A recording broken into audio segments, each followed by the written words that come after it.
Five Nights at Freddy's turned 10 years old earlier this month, and to celebrate every day from August 1st to the 8th, there was some sort of an event from a game to an announcement and a teaser for the second FNaF movie. So, what happened over these 8 days? And was this event really all that great in the first place? Well, let's look at the events and see. Day 1 of this event came with the first of two fully complete games, My Pop Goes. My Pop Goes has two main modes, the first being a day-based system that's also like a Tamagotchi. These days goes from 12 to 6 p.m., similar to a night in a normal FNAF game, just being during the day instead of the night. My Pop Goes removes the survival part of the original FNAF games, but is much more focused on the research management that is best shown with the power in FNAF 1. In the day levels, you have a mini Pop Goes character that you have to keep alive by feeding them, giving them drinks, and entertaining them. Doing nothing has your character listen to music to entertain them. Moving left has them drink from the vending machine, moving right has them cook some pizza, and doing the down button while in the middle has them eat a pizza if one is cooked. Simply keep them alive until 6 p.m. to beat the day and earn some stickers. And the final day unlocks two extra modes and lets you change the area your character is in from Freddy Fazbear's Pizza to either Candy's or Popgo's restaurant. Now, before moving on to the unlocked modes after day 5, I want to talk about the minigame modes. There are 5 minigames I can play at any time after unlocking another character to use, as well as a journal page about that character. The first minigame is fishing, which is pretty similar to the one in FNAF World, but instead of a pearl, you have a specific fish to get. The fish also stops when the line goes down. Do this 20 times while failing less than 3 times to win. The next minigame is a topping juggle, and I don't really like this one. You have to get 64 toppings to the opposite side of the toy while also moving a garbage bag for trash items. The problem with this minigame is that the items move weird, and when there's no too many items on screen, it's hard to tell what is even going on. It's just too difficult to get everything, throw away trash to a point where it just feels not fun. The third minigame is Longest Pop Goes, which is just Snake, and you have to get 40 points to win. This would be fine if the controls were good, but because they're being held up direction, so it's just doing either clockwise or counterclockwise, which is just kind of hard to get. The fourth minigame is Pest Control, where you have to press certain buttons in a specific sequence to get rid of the pests. Doing this gives points, and to win, you get 64 points. The final one is Whack-A-Rabbit, where at first it's normal whack-a-mole but with rabbits. To get 40 points, where you morph them all, poke its head out of the hole, taking 3 hits. They're so fake that stun you. To win, you need to get a total of 128 points. Back to the main day system, after beating day 5, you unlock an endless mode as well as challenges. I did not play them because I couldn't get past day 5, and trust me, I tried. Overall though, this game's pretty decent. Maybe not my favorite thing ever because it is quite short. I don't feel like it's something I'd want to replay, at least as often as the original FNAF games with the night system. Now, I decided to make a tier list with each of the events, so my path wasn't good because it is pretty solid and I had fun with my time playing it. I'm also going to make a tier list on how much I would recommend checking out whatever happened that day, for what I can at least. I think my pop goes is something to try out if you want to.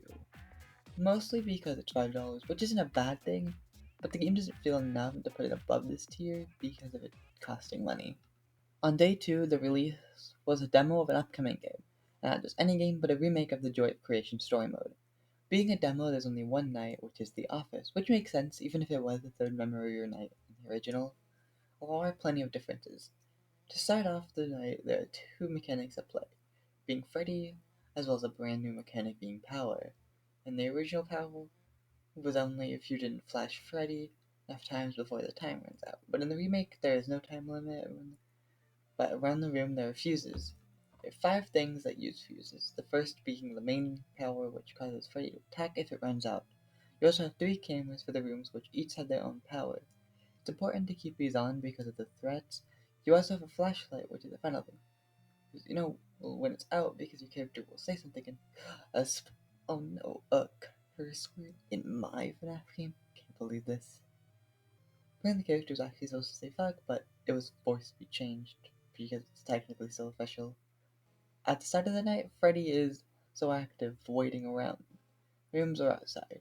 The cameras are important so you know not only where he is, but also because he runs away if you don't flash the area he's in that room. Beat the night by flashing him 12 times, and you can tell how many times by the hour, starting at 0 and going up to 12. The first animatronic to appear after is Bonnie, who will be on the left or right of a camera. If you look right at him, he punches the camera, shutting off the power for it, so you have to replace it. If you check the area with your character instead of the camera, he just punches you and depletes your flashlight's power. Soon after, Foxy spawns, who will be on the cameras, who will attack you if you check the area in off camera or you take too long to get rid of him. Simply stop him by staring into his eyes with the camera.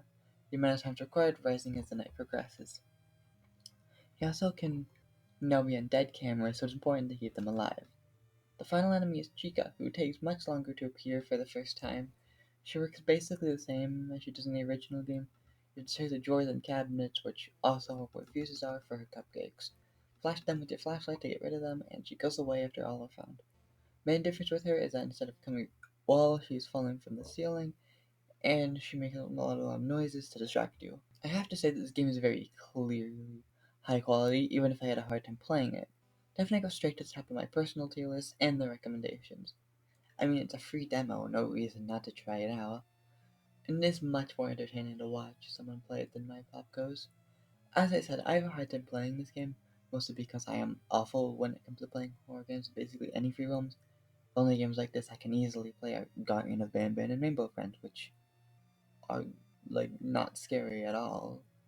Hey, maybe if I stream my first time playing Security Breach, since that'll probably help.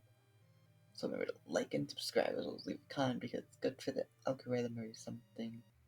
10k likes and I probably won't stream Security Breach.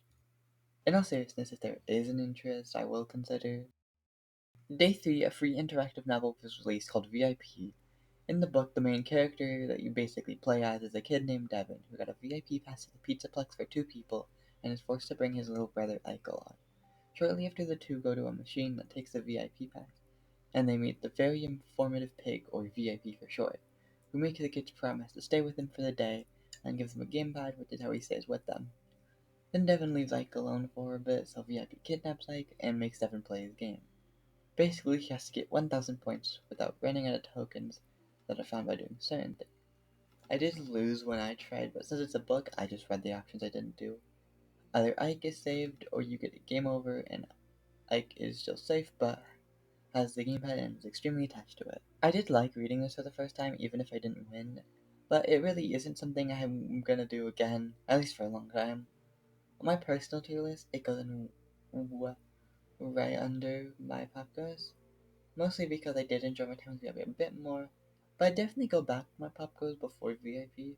Although on my recommendation tier list, VIP goes right above my pop goes, mostly because they are both enjoyable, but not something every fan would enjoy.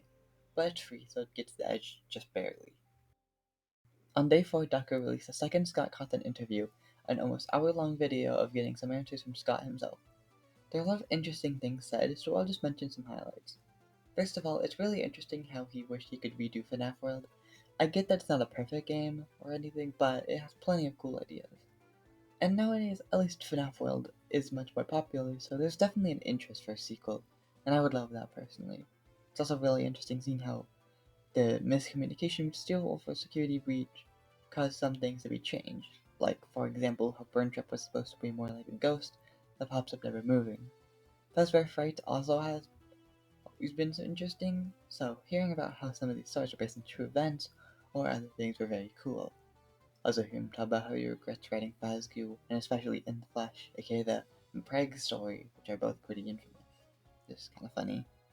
He also talked about the Into the Pit game based on the Fazbear Fright story, and how it started out very small, and the project just got bigger, to the point where it is now. The best part of the interview was definitely the end where Scott basically said he just forgot what's in the FNAF 4 box, but said it in such a complicated way. In conclusion, this was amazing, and that's why it goes in the tier list. It is just an interview, so it can't go in peak necessarily, but still a very amazing video. And on the recommendation tier list, I have to say it's something to consider watching. There's a lot more in the video than the small amount I talked about. Day 5 was a very interesting day to say the least. On this day there was a planned collab announcement which a lot of people were hoping for Fortnite. I was too personally, but only because it's funny. I don't really play Fortnite much. It was revealed to be a Dead by Daylight collab, which is cool. I've never personally played the game, but it was something people have wanted, and I mean, it could be much worse. The real interesting part of the day is how long it took for the reveal. The Twitter account for the anniversary said to look at for the announcement pretty early on to the day, and it took around 7 hours for it to be revealed. It's kind of funny looking back at how insane people were going and yelling at the FNaF account, even though I don't think it was on them, because the movie teaser for the day was posted right after the collab was revealed, and it wasn't even on their account. Overall, I had to put this on Meh, just because it's an announcement, and I don't really play Dead by Daylight at all. I also can't put on the recommendation tier list because it isn't going to release until summer of 2025, so nothing to recommend. Day 6 has another announcement, but this time from Stillwell Studios, being of course the ones who made the mainline FNAF game since I've wanted. Also, thankfully it didn't take nearly as long for this announcement to be posted in the collab. So what was the announcement? Well, it was a reveal trailer for a new game, that being The Secret of the Mimic, releasing next year. We only got a reveal trailer, so there's not much to see. Only thing we saw was a music box with the Mimic cutting it, looking more like a clown rather than the endo we saw in Ruin. I am really glad we are getting a game that shows the Mimic's past, because outside of being a major part of Ruin and kinda in Security Breach, everything else we know about him is from the book, so it's nice to have it in a game for those who may not read those. We also have some ideas for games that might happen in the future, those being a Fall Fest game and a Carnival game. Fall Fest is mostly helpful the DLC, but has been mentioned like in a poster you get a reward from the levels and Help Wanted too. Carnival on the other hand isn't mentioned specifically in any games, but there is merch on it. I know there's leaked stuff before the Carnival merch released, but I don't know if it mentioned a Carnival game or it was just the characters. Judging by the look of them, there's a good chance it's the Carnival game, and maybe Will and Fall Fest are gonna end up being the same game. I would say this is pretty amazing. Being an announcement, this trailer has plenty of stuff to talk about. This with the setting and the mixed story. I can't recommend anything again, but it is just a trailer, but I do think the game will be pretty good. Day 7 we went back to releasing games because we got another demo, but this time it's the racing spin-off game made by Click Team, 5 Laps of Freddy's. In the game, the main thing to talk about are the characters, the carts, and the tracks. Character-wise, there's only 8 of them, being the basic Freddy, Bonnie, Jigon, Foxy, as well as the Puppet, Mangle, Balloon Boy, and Springtrap. I don't have any problems with these 8 characters, but I do have a problem with the amount of characters. There's so many FNAF characters that exist, so having such a tiny cast feels wrong. Take FNAF World, for example. There are characters from 1 through 4, which were the only games out at that point. And while we don't need every single character, it's just disappointing to only see 8. Now, this is just a demo, so more characters could be added in the future, but it's really hard to tell. Personally, I feel like if they are gonna add more characters, they should have added the rest of the toy animatronics and Golden Freddy. Not only do these fit in well and are all iconic characters, but I think any other variant characters gives more hope for other characters to be added later on. Although at this point, new characters are probably not going to be added to the demo, so I think if there will be new characters in the 4, I mentioned to the first ones in promotional material like trailers. This can get people talking about what characters they want and form discussions about the game. The next thing is the carts. There's only 3 of them, being a basic go-kart, a cupcake car, and the Midnight Motorist car, even with a little spring-looking head on it. I don't have a problem with only 3 carts for a demo, because it's a demo, and it's not like the characters, where it feels disappointing. Also in the box art, there's literally a cart not in the demo, so we will get more in final release. Lastly is the tracks, which there are also 3, which again, for demo is fine. These being Fazbear Hills, Midnight Motorist, and the Sinkhole. Fazbear Hills is a pretty basic chorus, but it works pretty well, so I don't have any issues with it. Midnight Motorist is definitely the best track, just being the most fun to race on, but it has some problems. Mainly the highway part, the cars coming towards you move way too fast and are way too punishing, and if you're hit by a bunch of cars, you get knocked off the map. And there's also a shortcut that feels pointless because of the cars, but the bots still take it. Finally is the sinkhole, which is basically broken. During some sections of the race, you can fall off the road and can't get back up. There's also soft luck at some point where you keep getting teleported back, and at that same spot, if you're moving slow, you don't even make the jump, so you're soft locked. Yeah, it's kind of a mess, but this whole game is. I haven't mentioned it yet, but this movement is just really weird in this game. One mechanic is the weight class, and if you're a light character, it feels so slippery, and it still doesn't have any characters, but it's a little more manageable. The controls are also just weird to me. Power-ups are fine, but don't really feel effective often. and the night shift mechanic is weird. Looks really cool, but the animatronic makes no sense and is way too punishing for something that confusing. Basically, this game looks really fun on the outside, but then you play it and realize that it's a complete mess. I have to put on Math for my personal tier list because of this, and I can't say I would recommend it either. This game does have potential for sure, but that's not what this game is, so it has to be this far down. Also, there's no multiplayer, which is weird, but it's fine as long as it's in the final release. Before I go into the final day, I want to talk about the movie teasers that released from day 1 to day 8. Starting on day 1, we go this, which is either an endo body or it could be from Mangle. And this seems to be pretty big, so it could be either. It's hard to say. Day 2, we got some green eyes, which are definitely for Toy Bonnie because he's the only one with green eyes. Not much to talk about for eyes, but these do look really good. Day 3, we got Torchica's face. I'm not sure if it's a mold or just an early stage of making the head, but it does look really good. Day 4 is Toy Bonnie once again, but this time it's the face, which looks pretty good, and is very plastic looking, which works with the toy animatronics being much more plastic looking in the game. Day 5, we got a body, which seems like Withered Bonnie in a single arm, and the way it looks, plus it says W Bonnie in the corner, so it's most likely it. Day 6, we got a Withered Foxy head, which looks like a different material from Toy Bonnie, but I mean, that makes sense. This does look really good though.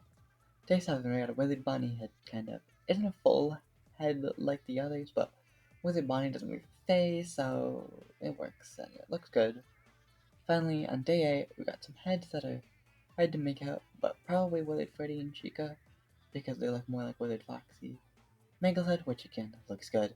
A Toy Freddy head, and Toy Bonnie's head with the eyes. Also, we got a page from the movie who belongs to 3 fakes, so we have to guess which one is the real one.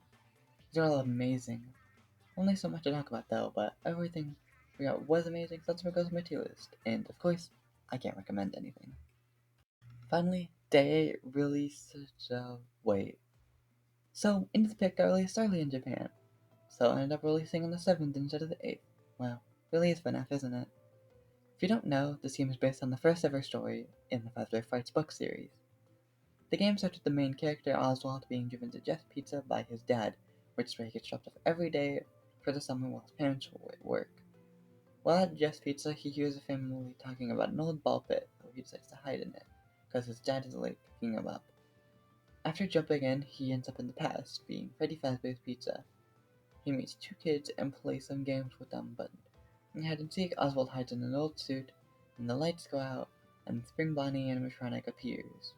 And then when Oswald gets out of the suit, he hears screaming, so he goes to find his friend, and ends up following Spring Bonnie. And then he gets attacked, so he runs back to the ball pit to find Jeff and his dad. But Spring Bonnie pulls his dad into the pit, and takes his place, but only Oswald can see. Then when they get to Oswald's home, Night 1 officially starts. The way this game works is that Spring Bonnie wanders around. At the start of the night, you have to go to the bedroom where Spring Bonnie is, so you have to lure him out by making a loud noise. Then you grab your dad's phone and call your mom, go to the front room to see her. She can't see Spring Bonnie though, so she doesn't think anything is wrong and goes back to work. After that, you're back in your room and have to escape. Then go to Jeff's Pizza and back to the ball pit. Back at Freddy's, there's a child crying and stuck in an endo, so you need to free them. To do that, go back to Jeff's to get a key to the back room, so he will then throw his trash away at the mill. And he gives you a flashlight with the key. You go back to the past and need a screwdriver from the back room. When you free the kid, you hear another one, so the two go towards, but the other kid gets scared, and then Spring Bonnie comes out of the door, pushes you back to the ball pit. And I should say, he didn't really wander in the pizzeria until night 2, which starts now. Now, I'm not going to go through the entire game step by step because I don't want to spoil too much for those who haven't played or watched the game, and that would take forever.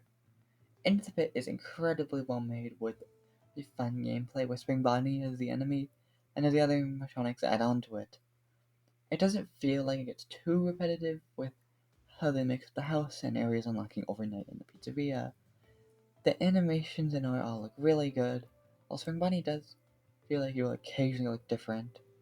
Basically, this game is amazing and you should play it, so it goes to the top of both of my tier lists. So, was this event good? It wasn't just good, it was amazing. I mean, of all events, there's only one that's kind of bad, but it balances out with all the other things that were great. These 8 days have just been so amazing, and for someone like me who's a huge FNaF fan, it's a series that means a lot to me, so I'm glad it turned out this well. Not that I was really worried. It is FNaF.